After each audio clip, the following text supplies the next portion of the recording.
Taking a soil sample in your pumpkin patch or your garden is a great, easy thing to do to increase the productivity of your garden. I do a soil sample every spring because I'm growing competition-sized giant pumpkins and you want your nutrients dialed in perfectly.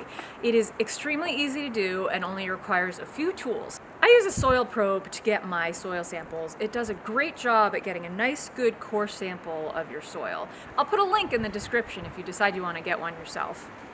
Alternatively, you can use just a basic garden trowel.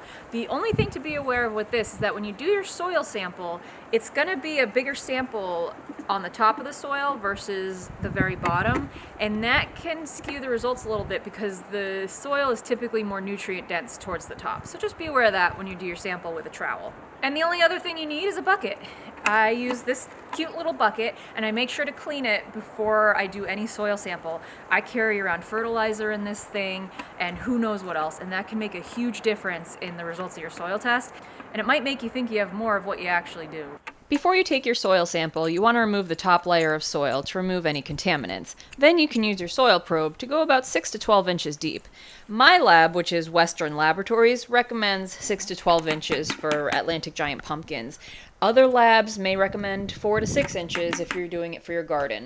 You want to take about 10 to 15 samples in a zigzag pattern in your patch so that you get a good representation of what the nutrient levels are throughout your entire patch. Make sure for every sample you remove that top layer of soil. My lab recommends 1 to 2 inches, but I just kind of did a little scraping. And that's to remove any bird droppings, excess fertilizer, or other contaminants.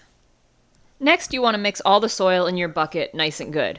Be sure to remove any rocks, worms, or other things that would mess up your soil sample, like sticks or anything else that is really not needed for the soil test.